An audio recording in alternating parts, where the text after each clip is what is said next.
Investors and officials in India. Don Jr. arriving there today using the Trump brand to sell new luxury apartments. Newspaper ads in the country touting, "Trump has arrived. Have you?"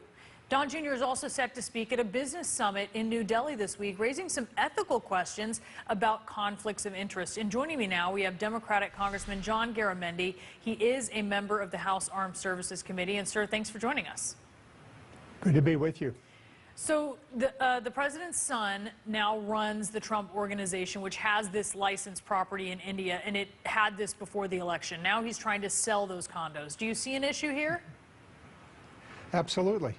And it's not just this. This goes on and on. This entire family is using the presidency to promote its personal business interests. We've seen this all around the world. Last April, the president of China's in Mar-a-Lago. That same evening, Ivanka gets 3 trade marks given to her, very, very valuable, from the Chinese government. And now we're off into India, mixing foreign policy, mixing presidential policy with business. That is a very clear word. It's called corruption. Have we seen the president's tax returns yet? I don't think so.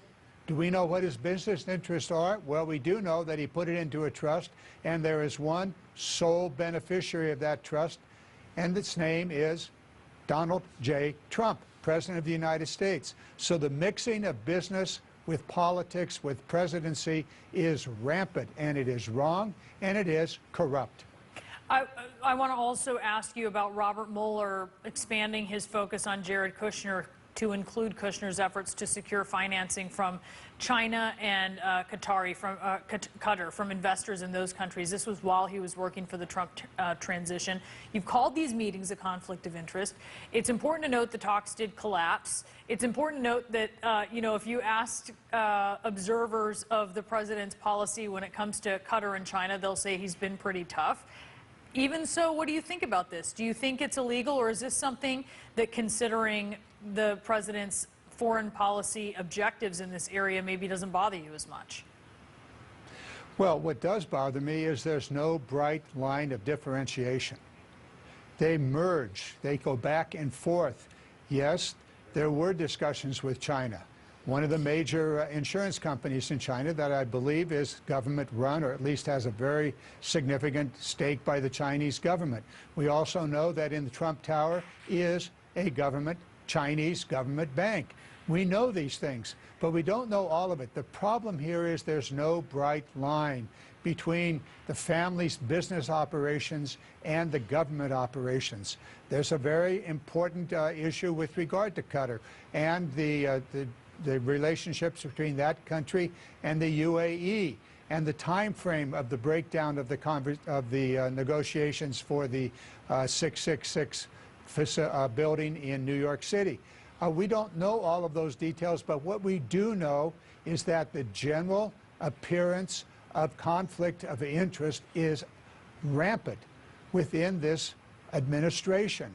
And we do know that the ethical standards are not very high. We do know that more than 2,000 times over the very first year of his presidency, the president either spoke untruths or facts that simply were not accurate. So where is the truth here? Where is the line? There is no bright line differentiation.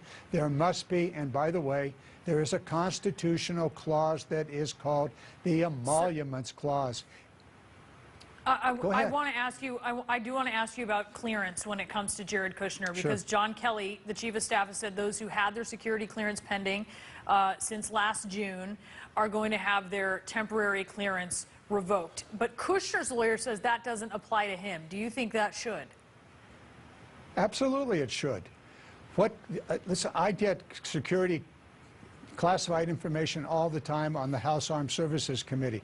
That information is extremely important to this nation's security, but it also has extraordinary economic value because it looks to the future. And you could trade on that value. You can trade on that information. You could use that information to make your investments. And all of these international investments that the Trump organization has, which, by the way, have not been totally listed, rely upon the goodwill and often the licenses from those countries. You said that right at the outset of this discussion, that it was a license either from the local government, the state government, or the national government of India that allowed Trump to go forward with his facility. I believe it's in Calcutta or New Delhi, either place. The question is this president using his position, is the president's family using the administration, the position of the president, to further their economic activities? The answer seems to me to be very clear. It's a yes, and it's happening in India right now. That is called corruption. In any other country. Congressman, I'm Yes. so sorry we're out of time. I'm going to have to leave it there. Congressman John Garamendi, thank you so much, sir, for being with us. Thank you.